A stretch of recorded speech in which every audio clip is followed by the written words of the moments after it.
Pa pa pa pa pa pa pa. Dum dum. Pa pa pa pa pa pa pa. Pa pa pa pa pa pa pa pa pa pa. Imaginez-vous dans le passé, loin, très loin dans le passé, lorsque les humains étaient encore chasseurs-cueilleurs et vivaient en petite bande familiale. 2, 3 familles, peut-être 10, 20, au maximum 30 personnes. Ils se déplacent souvent, montent des campements temporaires, ils suivent les saisons, les troupeaux, les plantes comestibles. Ce qu'ils trouvent, ils mangent rapidement. Il n'y a pas de frigo, pas d'entrepôt, pas de réserve pour l'hiver. Quand on cueille des baies, on ne les compte pas, on les mange. On en prend un peu, on en prend beaucoup. Pas assez pour les stocker. Quand on chasse, on ne parle pas de kilos de viande, on parle de réussir ou d'échouer. Dans un groupe de 20 personnes, on sait instinctivement si quelqu'un manque. Pas parce qu'on a compté, mais parce qu'on le connaît. Dans ce monde-là, savoir compter précisément n'est pas vraiment utile. Il n'y a pas de salaire, pas de dette, pas d'impôt, pas de contrat. Il n'y a rien à mesurer dans le temps, rien à accumuler, rien à gérer sur le long terme. Il y a juste vivre aujourd'hui. Et pourtant, c'est dans ce monde sans nombre que naît lentement une idée qui va transformer toute l'humanité. L'idée qu'on pourrait garder une trace. Le jour où aucun, un peu ou beaucoup, ça ne fonctionne plus, les mathématiques vont commencer. Bon, Louis, les mathématiques de nos jours dans ta vie, est-ce qu'ils sont importants? Ouais. Elles sont importantes. Ouais. Donne-moi des exemples où les mathématiques, c'est important. Quand on fait de la cuisine. La cuisine, c'est un excellent exemple. Il y a plein de mathématiques dans la cuisine. Hein? Ouais. Oui, on a des degrés Fahrenheit, des degrés Celsius. Il faut convertir ça. Ouais. On a des millilitres, des grammes, des demi-tasses, des tasses. Ouais. Ouais. OK. Y a-t-il autre place où est-ce que c'est important les maths? Pas mal tout ce qui a de la technologie, on a besoin des maths. Absolument. Ouais, absolument. Il y a de la mathématique partout, comme même si on s'en rend pas compte. Ouais. Comme les fleurs. Ah oui, OK, parle-moi des fleurs et des maths. Il y a les... il y a la suite de Fibonacci que presque tout dans la nature suit la suite de ça, Fibonacci. OK. Oh, j'avais pas pensé, il va falloir faire une émission sur la suite de Fibonacci, hein? Ouais. Dans les coquillages, dans les pétales de fleurs, à l'intérieur des fleurs, il y en a partout. Oui, elle est partout, cette fameuse suite-là. Ouais. Oui. OK, mais ça n'a pas toujours été le cas. Pour les humains, pour Ouais. nous, là, Homo sapiens, compter, premièrement, les mathématiques n'ont pas toujours existé. Ouais. OK, explique comment, moi j'ai comme, peut-être nos auditeurs ont peu discuté, là, à quel point où est-ce que, tu sais, compter, c'est même pas important? Pourquoi ça n'aurait pas été important? Je veux dire, comme... Quand tu vis en groupe de, comme, 20, comme tu prends des... tu prends des fruits, t'as pas besoin de savoir exactement combien que t'en as. C'est ça. Puis là, on parle, pour nos auditeurs, d'il y a très, très, très longtemps. Avant que les humains commencent à élever des animaux et à cultiver des céréales et des légumes et des fruits. Avant ça, on était, comment on appelait ça? Des Chasseurs-cueilleurs. chasseurs-cueilleurs. Homo sapiens était chasseurs-cueilleurs. Néandertal aussi. Tous les autres espèces humaines étaient chasseurs-cueilleurs, plus ou moins. Mais Homo sapiens aussi a commencé comme chasseur-cueilleur. Pour les gens qui nous écoutent, si vous ne savez pas, une société chasseur-cueilleur, une civilisation de chasseurs-cueilleurs, c'est des gens qui vivent au jour le jour. Hein? Ils suivent les troupeaux d'animaux, ils vont cueillir des baies, puis des noix, puis des racines. Ils vont peut-être pêcher un peu, mais les villes n'existent pas, les villages n'existent pas. Ouais. Ouais. Bon, Homo sapiens, il y a 20 000 ans, il était quand même assez avancé. Ouais. Il comptait pas, il n'y avait pas de maths, mais on est pas mal certain qu'il y avait un langage. Ouais. Il faisait des œuvres d'art, hein, les peintures dans les cavernes. Ouais. Oui. Il fabriquait des vêtements, il fabriquait des outils, il fabriquait des abris temporaires. Ouais. Oui. Mais il n'y avait pas les mathématiques. Ouais. OK, explique-nous. OK, c'est ça, il n'y avait pas de maths. Ouais. OK. Quelle est, comment je dirais ça, la plus vieille preuve que Homo sapiens a commencé à penser au nombre, aux chiffres, aux mathématiques? L'os d'Ishango. L'os d'Ishango. Est-ce que tu sais c'est quoi? Ben, c'est un os, en fait, où il y avait genre des lignes gravées dessus. Oui. Puis il servait probablement à comme compter genre le nombre de, je sais pas, de chèvres dans un dans ton enclos. Ah, mais ça prédate même ça. Il y a 20 000 ans, il n'y avait pas de chèvre dans les enclos. Mais il n'y avait pas de chèvre dans les enclos parce que ça prédate, ça vient. C'est genre 10 000 ans avant qu'on commence à élever les animaux, à domestiquer n'importe quel animal. On était vraiment chasseurs-cueilleurs à ce point-là.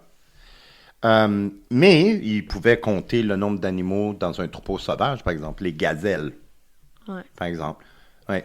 Ils pouvaient compter. On ne sait pas pourquoi. On ne sait pas qu'est-ce qu'ils comptaient. On n'a aucune idée. Hein? Ouais. Nous, on a vu des choses où est-ce que. Qu'est-ce qu'ils disaient, là? C'était vraiment comme. On le croyait pas, là. Ouais, c'était comme des nombres premiers. Des nombres premiers, des multiplications, des fractions.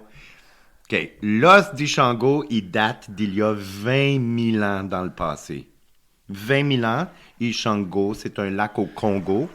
Et autour du lac, on a trouvé des preuves que les chasseurs-cueilleurs vivaient là, fabriquaient des outils, avaient des abris. On a trouvé des harpons en os, donc ils pêchaient aussi dans le lac. Puis on a trouvé cet os-là, ou ces os-là, les os d'Ishango. Et on est assez certain que les marques qu'on a mis dessus, c'était pour compter. Ouais. C'est juste qu'on ne sait pas qu'est-ce qu'on comptait. Ouais. Ça aurait pu être des jours, Ouais. le nombre de gazelles. Ouais. OK.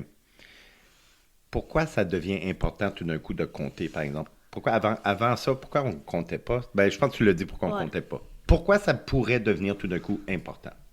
Ben, je veux dire, comme ben, des chasseurs qui partent, ce serait bien de savoir combien de jours qu'ils sont partis. Comme, par exemple, genre, après un certain montant de jours, on devrait commencer à s'inquiéter. On devrait commencer à s'inquiéter. Les os d'Ishango prouvent aussi que après un certain nombre, ça devient difficile de s'en rappeler. Donc là, les gens comme toi, tu as donné un exemple des chasseurs qui quittent, puis après un certain nombre de jours, ben c'est quoi ce nombre de jours-là? Ben, peut-être que leur famille pouvait dire, ah, ça fait un jour qu'ils sont partis, ça fait quelques jours qu'ils sont partis. Puis ensuite, ça devenait, ben, ils sont partis beaucoup de jours. Puis il n'y avait aucune façon de savoir, mais c'est quoi beaucoup? Ouais. Beaucoup ne suffit plus. Beaucoup, c'est plus assez bon. Ouais. On C'est doit- comme beaucoup, 5 jours, ça va. Mais beaucoup, 50 jours. 50 jours, ça va pas, là. Ça va Faudrait pas. commencer à s'inquiéter. Il faudrait commencer à s'inquiéter avant 50 jours, je pense. Mais Ouais. oui, c'est exactement. Parce que Homo sapiens, il y a très longtemps, eux autres n'avaient pas de chiffres. Hein? Il n'y avait pas de nombre. Donc, c'était genre aucun, un peu, beaucoup. Ouais. C'est ça. J'ai vu beaucoup de smilodons. Ben, c'est important de savoir, est-ce que ça veut dire 3 smilodons ou comme 18 smilodons qui s'en viennent nous manger? Ouais. Ça serait important de savoir la différence. Ouais. Donc, l'os d'Ishango, il y a des marques dessus. Ouais. Il servait à compter. Ouais. Oui. Puis ensuite de ça, qu'est-ce qui est arrivé aux mathématiques? Ça a pris du temps avant qu'on commence vraiment à avoir comme vraiment des affaires plus avancées que juste comme des roches dans un panier ou des marques sur une branche ou sur un orque. C'est ça, des marques sur une branche, sur une roche. C'est ça qu'on utilisait pour compter. Puis même au début de l'élevage, là, puis on va y Ouais. arriver à l'élevage, ben, quand le berger partait avec ses moutons, ben, il mettait peut-être comme dans sa poche, pour chaque mouton, il mettait une petite pierre. Puis là, quand il revenait, ben, il sortait les pierres. Parce que là, il voulait s'assurer qu'il y avait tout. Mais à un point, nos troupeaux deviennent trop gros pour ça. Puis il faut se rappeler, s'en souvenir. Puis c'est ça l'importance de l'os d'Ishango, c'est qu'on dit d'Ishango, pardon. On dit que là, les nombres devenaient tellement gros, on ne pouvait pas s'en rappeler. Ouais. C'est facile de se rappeler de 1, 2, 3, 4. Puis après ça, ça devient plus difficile. Ouais. Oui, puis là, ça devient juste beaucoup. Mais beaucoup, ça veut dire quoi? Ouais. C'est le début des mathématiques. Compter. Compter les jours, compter les animaux, compter les personnes. S'il y a juste 20 personnes, on n'a pas vraiment besoin de les compter. Ouais. Dans ta classe, Ouais. tu n'es pas obligé de compter tous tes collègues pour savoir qu'il y en a qui manquent. Ouais. Puis là, tu remarques. Ouais, ça, c'est comme on le sait comme instinctivement que comme on le voit, il y a un bureau qui est pas Oui. Puis tu sais c'est de qui. personne. Ouais. Oui, parce que vous n'êtes pas nombreux. Ouais. Vous n'êtes pas nombreux. Mais à un point, ça devient plus difficile. Puis on peut pas juste dire, ah, il manque Oli. Ouais. Genre, il manque une personne sur 500. C'est ça. Une personne sur... Exactement. Exactement. Donc, c'est ça le début des mathématiques. C'est la nécessité de pouvoir se rappeler de certaines choses. Ouais. OK. Comment tu penses vivaient les gens à Ishango? À quoi ils ressemblaient? Ça n'a pas dû être facile. Imagine-toi, là. Imagine-toi, Homo sapiens, chasseur-cueilleur. T'es Ouais. dans un groupe. À quoi ça ressemblait la vie de tous les jours? Tu pars à la chasse ou cueillir des baies, tu reviens, tu manges, tu travailles pour le groupe. Ouais, c'est ça. Puis après ça, tu suis le troupeau. Tu suis le troupeau, tu suis les animaux, Ouais. tu suis les fruits, Ouais. tu vas là où les fruits sont mûrs, Ouais, donc tu voyages beaucoup. tu voyages énormément. Et c'est pour ça que les groupes étaient petits. On dit entre 10 et 30, presque jamais plus que 30 personnes dans un groupe. C'était peut-être quelques familles ensemble, 3, Ouais. 4 familles ensemble, Ouais. des petits bébés, des gens âgés. Ils avaient la peau noire, Ouais. ouais, les cheveux noirs, Ouais. les yeux foncés. Ouais. Ils s'habillaient avec des peaux d'animaux, Ouais. taillaient la pierre, faisaient des outils, Ouais. maîtrisaient le feu, Ouais. oui, pêchaient, chassaient, faisaient des œuvres d'art, puis la vie était très difficile. À tous les jours, tu te levais. C'est ça l'idée de compter. Quand t'es chasseur-cueilleur, tu cueilles des baies, tu les manges tout de suite. Ouais. Tu les comptes pas. Ouais. Quand tu tues une antilope, tu la manges tout de suite. Tu la comptes pas. Est-ce qu'on a autre chose à dire à propos du tout début des mathématiques? Non. Il n'y a rien que tu veux ajouter? Non.